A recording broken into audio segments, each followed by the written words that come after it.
ICC denying the request of Duterte's camp to restrict victim identity documents. Now, what do you make of this decision in terms first of efficiency? Let's talk about fairness next. Well, in terms of efficiency, this is most welcome because it reflects the realities on the ground. And these are documents.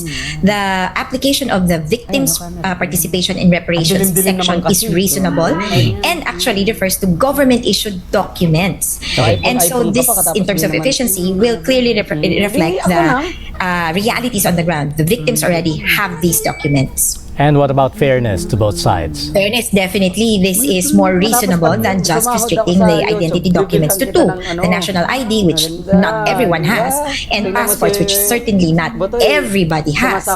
And so the fairness for the victims' participation, we think, will be tempered with the request or the, they're saying that there might be an opportunity for fraud to put in fake EJK victims. Certainly at this point, as proof of identity, the government-issued identification will be sufficient safeguard. And the Duterte camp, of course, is saying that this could be unfair to them in a way that, they wanted to demand specifically just two major IDs for those who will be testifying. This is, of course, the national ID, which not a lot of those who are testifying possess currently, and passports. So what types of other national government identification documents are the others able to provide, and what assurance perhaps can they get that these documents are legitimate? Well, one, Stanley, I'd like to clarify this further, that the IDs are required of participating witnesses, not of witness victims. Okay.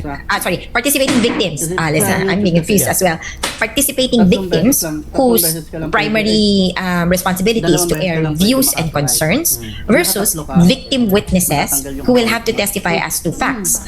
Those victim witnesses will really have to present proof of identification, and because they will have to be present at the Hague, they need to have a passport.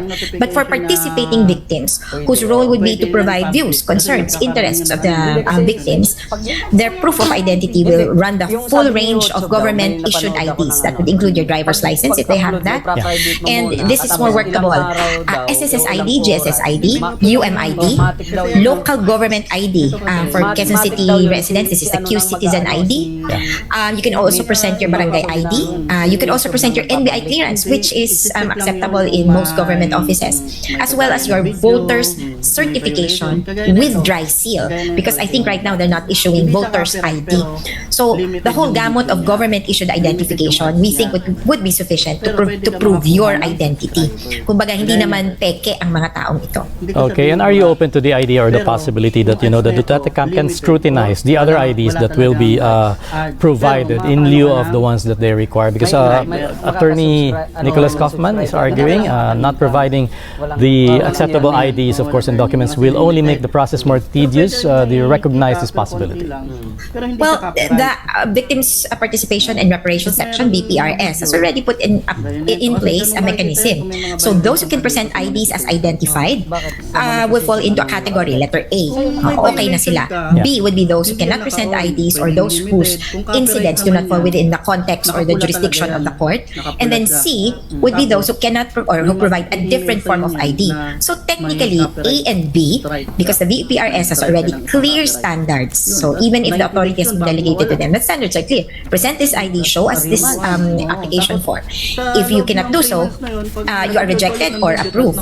C would be the kind of group of persons whom the defense and the prosecution would be able to review. And I would say that very few, hopefully very few people would fall into this category of, so to speak, questionable applications. So on the part of Attorney Kaufman, I would assure him that he would not be required to review all of the applications, as long as he agrees, or actually he has no say anymore. The court has already said that they will accept these forms of IDs and that they will accept this form of application form, and so forth. Okay, and following, of course, this decision by the ICC pre-trial chamber, what is the next step? What other processes following this decision are we expected to witness in the next couple of minutes? Now we go to application. So on the part of the victims, so I would like to stress again that before the court there will be three entities appearing: prosecution, defense, and the victims.